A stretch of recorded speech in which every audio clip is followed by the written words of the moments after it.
Society, for example, has, what, 100,000 members, and they have this phenomenal outreach to all their members, and they can do things. There are a lot of professional mathematicians. I don't know what they're doing, but they could do more. On the other hand,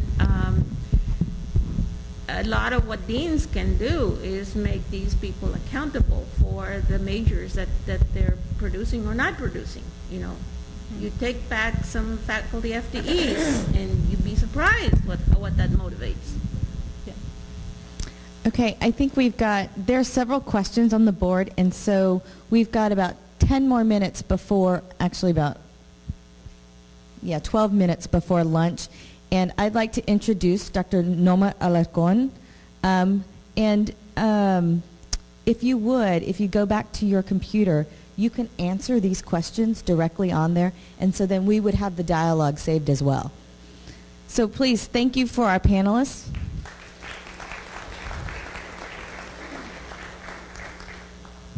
And I'm going to introduce Dr. Alarcon, and she's going to come up and provide some critical analysis of everything that we've heard this morning.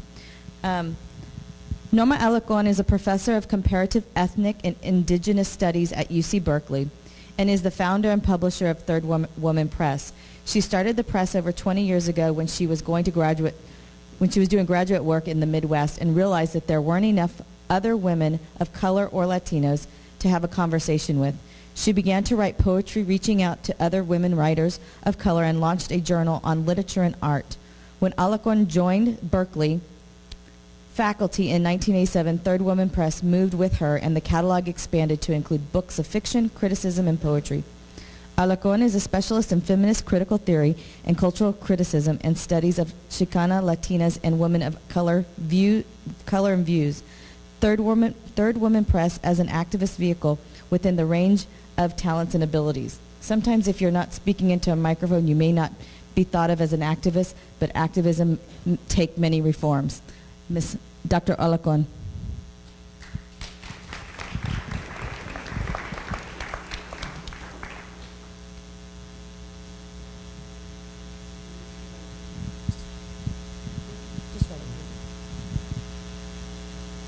Would you like to sit or stand? I'm going to stand. Okay.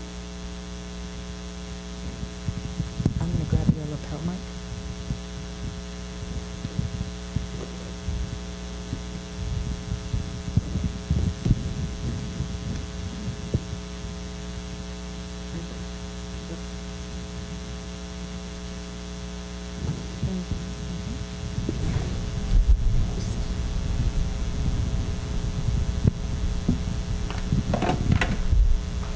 Well, I suppose you're all hungry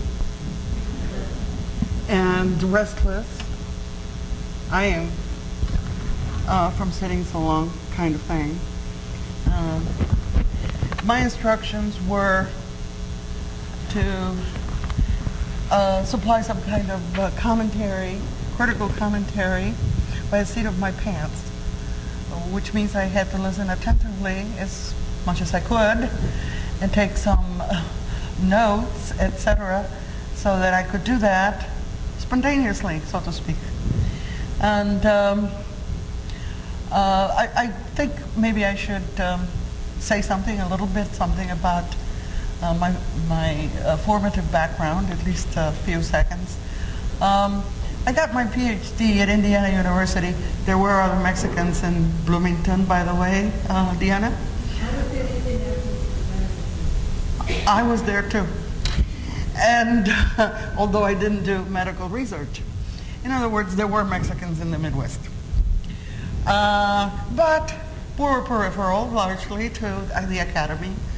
And when I was a doctoral student at Indiana University, there were 300 of us, and we weren't all of Mexican descent. And the majority of people were working in canneries and other kinds of field work throughout Indiana. And in fact, my first mother-in-law said to me, "But you don't look like the rest of them." That was my introduction to my in-law Anglo family. So her awareness of Mexicans in the Midwest were those that came into town on Saturdays to shop. I didn't know what I wanted to get a PhD in, When I enrolled at the university as an undergraduate, all I wanted was an education and find my own way in what I might want. But my experience in the Midwest with all of Indiana and Ohio, actually I was raised in Chicago, but in Indiana and Ohio I learned that some people don't look Mexican. And that's going to be very important in Arizona to some people. And very important and very lethal to those that look Mexican in the white imagination. Having learned that, I thought I knew Spanish because I had learned it in my first 10 years of school in Mexico, and of course in the family situation. But by the time I returned to school in my late 20s, I realized that the Spanish I knew was not enough to defend me, if you will, against the white imagination. And consequently, I decided on a PhD in Spanish literature, which was overloaded towards the peninsular literature, but I did my best and focused on Latin American literature and culture and Chicano studies and Puerto Rican studies, which at the time, meaning the 70s, were budding, if you will, fields. So that's how I ended up with a PhD in Spanish literature and Latin American. I've continued focusing on some of those interests, but my interests evolved greatly once I got my job at UC Berkeley in the Chicano Latino Studies and Comparative Ethnic Studies because of the comparativeness of it and because of the challenge that anyone in the UC system knows faces one by being a member of the faculty in that system. And the flagship campus is particularly, shall we say, feels itself the leader of the world, so the challenge gets bigger. And heaven knows what excellence means anymore because it is uttered in every word in terms of the excellence there.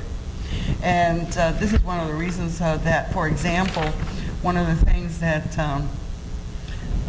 Diana said about in addressing roundabout Laura Rendon's question about the problem, the core problem in the academy itself with respect to some of our interests, desires, and goals in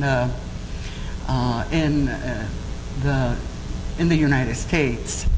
And it is not easy to become an administrator in elite campuses. Not at all.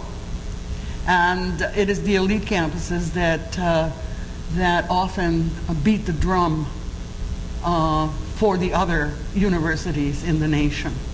And this is one of the things we learned by being in an elite institution, that they are the ones beating the drum for what is supposed to be excellence, and consequently places a challenge to the rest of the society and all other universities in the country. And so getting into an administrative position in an elite institution is not an easy job, impossibility. And usually the higher administration wants team players.